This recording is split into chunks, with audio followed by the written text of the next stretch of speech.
Nah, ini kejelekan mereka. Saya berani, dan ini dapat dipertanggungjawabkan. Tidak pun mereka mau tuntut, silahkan. Saya sudah siap segala-galanya demi iman dan Islam. Ya, saya sudah persiapkan, kalau saya mau masuk bui, nggak apa-apa. Saya pun juga itu.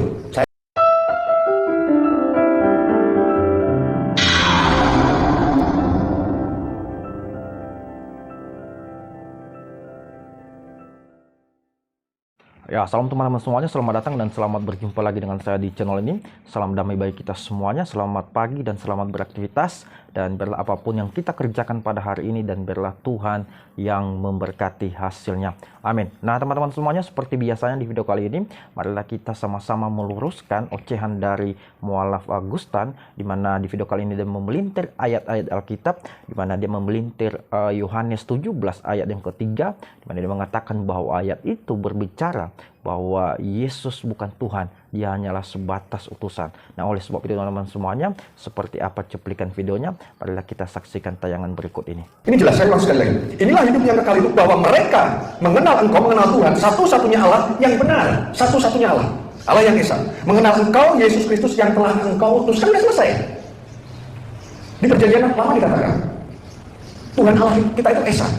Tidak ada juru selamat yang lain kecuali Aku. Tidak ada pembanding. Tidak ada yang menyaingi. Tidak ada Trinitas, Bapa, Putra, dan Roh Kudus sudah ada. Udah selesai kok, mulai awal udah dikatakan. Tuhan Allah kita itu Esa, tidak ada jurus. Itu di perjanjian lama. Udah dikatakan. Ya. Tetapi inilah ya, karena teologi politik. Jadi semua bisa ya dengan politik. Nah baik teman-teman semuanya, itu cuplikan video dari saudara kita Augustan, di mana tadinya dengan lantang dia menyuarakan bahwa saya sudah siap dijemput oleh polisi, saya sudah siap menerima segala resiko, saya sudah siap masuk penjara demi membela iman saya terhadap Islam. Saya mau katakan luar biasa sekali. Saudara Augustan adalah seorang pemberani.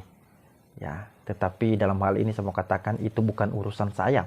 Ya, itu urusan Pak Augustan. Ya, tetapi yang menjadi urusan saya di sini ketika Pak Augustan mencomot-comot ayat firman Tuhan yang ada di dalam Alkitab, lalu Anda menafsirkan secara liar dan bisa menyesatkan semua orang, dan saya mau katakan itu adalah urusan saya.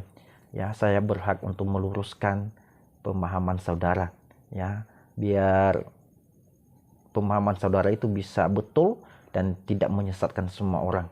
Nah, teman-teman semuanya, marilah kita sama-sama meluruskan pemahaman saudara kita Augustan ini, di mana dia mengutip Yohanes 17 ayat yang ketiga, yang dia pelintir dan dia tafsirkan bahwa ayat ini berbicara tentang Yesus adalah utusan dan dia bukan Tuhan, ya, dia bukan Tuhan yang Esa. Nah teman-teman semuanya, marilah kita baca secara bersama-sama. Inilah hidup yang kekal itu, yaitu bahwa mereka mengenal Engkau satu-satunya Allah yang benar, dan mengenal Yesus Kristus yang telah Engkau utus. Nah teman-teman semuanya, dengan munculnya ayat ini, maka saudara kita Augustan mengambil satu kesimpulan, membangun satu opini, membangun satu asumsi.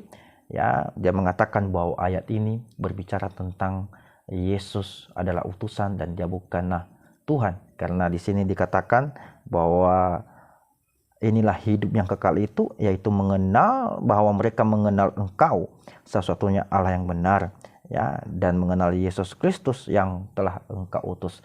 Ya, jadi di sini di ayat terakhir ini, di kalimat terakhirnya ini ada kata utus. Berarti Yesus utusan dan dia bukan Tuhan. Haleluya. Nah teman-teman semuanya, marilah kita memahami ayat ini, ya, kalimat ini. Kita ulangi baca secara bersama-sama. Inilah hidup yang kekal itu, ya, bahwa mereka mengenal Engkau. Kita stop dulu sampai di sini. Ya. Siapakah kata Engkau di sini? Ya, itu dulu yang harus kita perhatikan. Ya. Siapakah kata Engkau di sini? Ya, kata Engkau di sini adalah dia adalah Bapa Yahweh yang ada di dalam perjanjian lama. Ya, dia adalah Bapa Yahweh.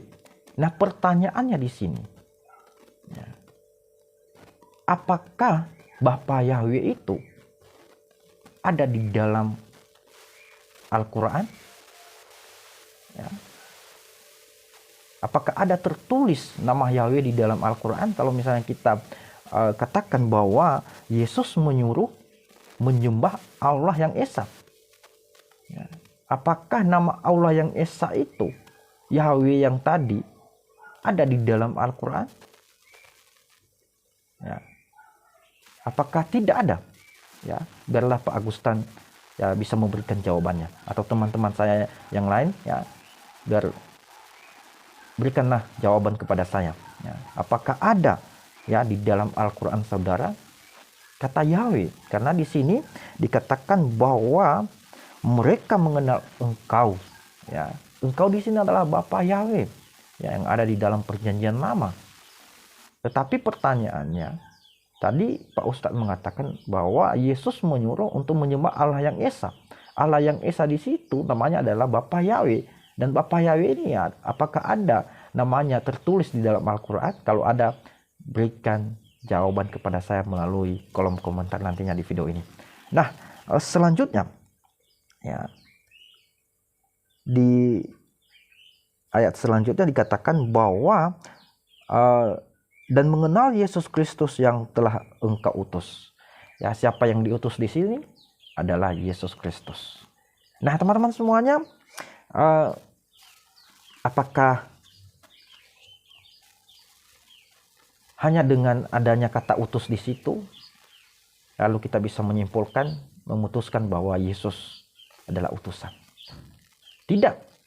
Ya, karena masih ada ayat selanjutnya. Dan di mana pasal ini tidak berbicara tentang utusan, atau tidak berbicara tentang siapakah Yesus. Ya. Oke, marilah kita lihat di ayat yang keempat. Ya. Aku telah mempermuliakan engkau di bumi dengan jalan menyelesaikan pekerjaan yang engkau berikan kepadaku untuk melakukannya. Di ayat yang kelima ini ada kata penegasan, oleh sebab itu ya Bapa, permuliakanlah aku padamu sendiri dengan kemuliaan yang kumiliki di hadiratmu sebelum dunia ada. Ingat ya, permuliakan aku ya, permuliakanlah aku padamu sendiri dengan kemuliaan yang kumiliki di hadiratmu sebelum dunia ada. Jadi teman-teman semuanya, kalau misalnya Yesus hanya sebatas utusan, ya, maka dia adalah manusia biasa sama seperti kita. Ya. Tetapi di ayat yang kelima dikatakan bahwa dia mengatakan, permuliakanlah aku padamu sendiri dengan kemuliaan yang kumiliki di hadiratmu. Ya. Yesus sudah memiliki kemuliaan di hadiratnya Tuhan. Ya. Kalau Yesus sudah memiliki kemuliaannya tersendiri, apakah dia adalah manusia biasa? Bukankah yang memiliki kemuliaan terbesar itu adalah Tuhan? Apakah manusia biasa dia memiliki kemuliaan itu? Saya katakan bahwa manusia biasa atau nabi biasa tidak memiliki kemuliaan yang besar seperti itu. Ya, kita lanjut. Ada sambungannya di sini. Ya. Oleh sebab itu ya Bapa, permuliakanlah aku padamu sendiri dengan kemuliaan yang kumiliki di hadiratmu sebelum dunia ada. Ya. Yesus sudah memiliki kemuliaan sebelum dunia ada. Ya. Lalu siapakah dia? Apakah dia manusia biasa? Apakah dia utusan? Ya. Dia mengatakan sendiri, Yesus mengatakan bahwa saya sudah memiliki kemuliaan tersendiri sebelum dunia ada. Ya. Sebelum dunia dijadikan. Ya. Jadi teman-teman semuanya saya mau katakan. Ya. Yesus itu adalah Tuhan. Ya. Dia adalah firman Allah yang telah menjadi manusia. Ya. Di Yohanes 1 ayat 14. Dan firman itu telah menjadi manusia. Ya. Jadi teman-teman semuanya, Yesus itu sudah ada sebelum dunia ada. Ya. Jadi teman-teman semuanya, kiranya video ini bisa meluruskan pemahaman saudara kita Agustan. Terima kasih dan Tuhan Yesus memberkati.